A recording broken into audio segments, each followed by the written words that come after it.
قرآن حکیم میں فرعونوں کا ذکر کئی مرتبہ آیا ہے۔ تاریخ بھی ہمیں بتاتی ہے کہ فرعونوں نے کئی ایسے مدرسے قائم کر رکھے تھے جو عوام کے دلوں اور دماغوں کو کنٹرول کرنے کا ہنر سکھایا کرتے تھے۔ ان اسکولوں کے طلبہ کو خفیہ علوم کی تعلیم دی جاتی تھی۔ اس علم کی بدولت طلبہ جنات اور روحوں کو حاضر کر سکتے تھے۔ یہ بدروحیں عام طور پر سانپوں کی امیج میں حاضر کی جاتی تھی۔ فرعونوں کا مرتبہ چاہے کتنا ہی بلند ہوتا، لیکن ان کے تاج پر سانپ کی شبیہ بنا دی جاتی تھی۔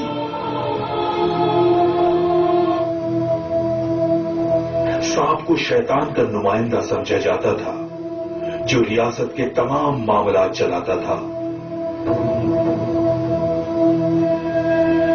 ان خفیہ مدرسوں کے فارغ و تحصیل طلبہ کو اقتدار کے ایوانوں میں اعلیٰ عہدوں پر تعینات کیا جاتا تھا۔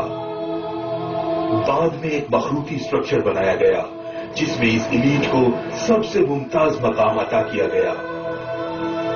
اس مخروطی سسٹم کے قیام سے فرعون کو مذہبی، اقتصادی، عدالتی، زراعتی اور صحت سے متعلق امور پر مکمل دسترس حاصل ہوتی تھی۔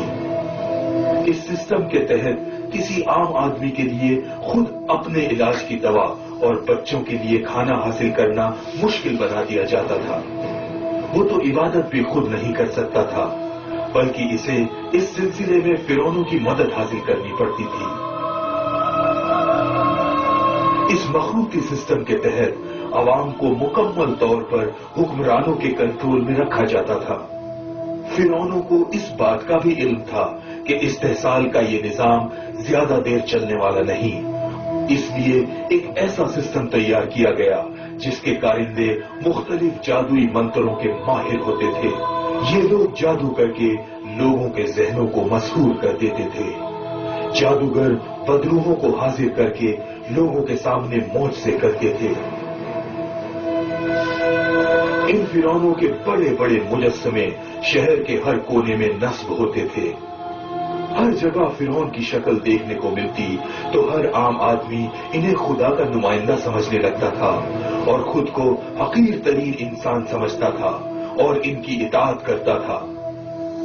تاریخ میں سب سے طاقتور فرعون رمسیس دوئم گزرا ہے، جس کے عہد میں مخروطی سسٹم ترتیب دیا گیا۔ وہ اپنے نقوش دیو قامت مجسموں کے ذریعے ہر جگہ اور ہر مقام پر لگوایا کرتا تھا تاکہ اس کی دھاک لوگوں کے لاشعور میں بیٹھ جائے۔ کئی اسلامی اسکالرز کا خیال ہے قرآن حکیم میں اللہ تعالیٰ نے جس فرعون کا اشارہ دیا ہے وہ در حقیقت حضرت موسیٰ کے زمانے کا رمسیس دوئم تھا۔ اس فرعون کو بعد میں آنے والے حکمرانوں نے اپنی نسل کا بانی کہا ہے۔ موجودہ دور کے فرعون کے چیلے جب اپنی اعلیٰ نسل کا ذکر کرتے ہیں تو وہ کہنا یہی چاہتے ہیں ان کی رگوں میں رمسیس کا خون موجود ہے اور وہ سب سے افضل ہے۔ اللہ کی جانب سے ایک بڑا اشارہ، اتنا بڑا جتنا کہ ایک پہاڑ دنیا میں نمودار ہو چکا۔ فرعون کی موت کیسے واقع ہوئی؟ جب فرعون پانی میں ڈوب رہا تھا تو اس کی آنکھوں سے پردہ ہٹایا گیا۔ اس سے پہلے وہ حضرت موسیٰ علیہ السلام کے پیغام کو جھٹلا رہا تھا۔ میں تمہارے خدا کو نہیں مانتا، میں سب سے بڑا خدا ہوں۔ جب اس کی آنکھوں سے پٹی ہٹ گئی تب اسے احساس ہوا کہ وہ تو ڈوب رہا ہے۔ فرعون تم ایک بچے ہو، خدا نہیں ہو۔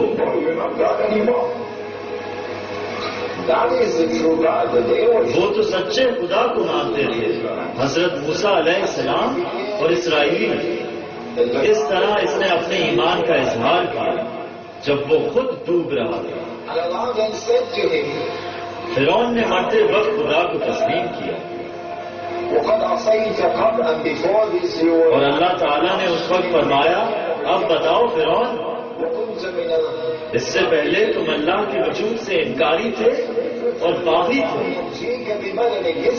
تمہارے فاغی جسم کو محفوظ کیا گیا تاکہ آنے والی نسلیں کے حوالے سے تمہارا حشر دیکھ سکے.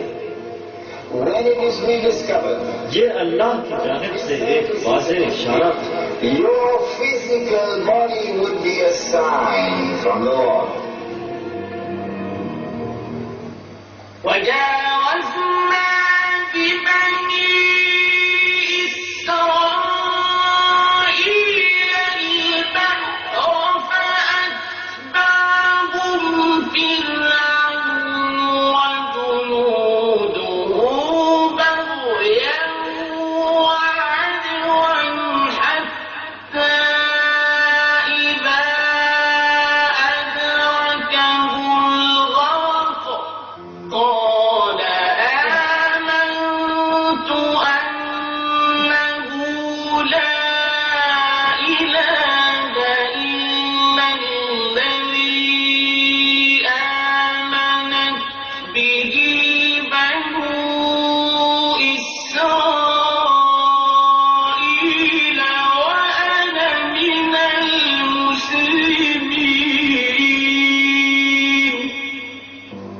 الآن وقد عصيت قبل وكنت من المفسدين فاليوم ننجيك ببدنك لتكون لمن خلفك آية.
One scientist, I don't recall who it was. ایک سائنسدان جس کا نام مجھے یاد نہیں آ رہا، اس نے ایک دلچسپ بیان دیا تھا کہ یہ کائنات ہماری سوچ سے کہیں زیادہ عجیب ہے. مجھے یہ سمجھ نہیں آتی کہ کون ایسا شخص ہوگا جو موجودہ ماڈرن دور کا ادراک رکھتا ہو اور اس بات کی اہمیت کو نہ جان سکے کہ امریکہ نے یورپ اور دنیا کے کئی ممالک کی تعمیر و ترقی میں اہم کردار ادا کیا ہے. Of Europe and the rest of the world.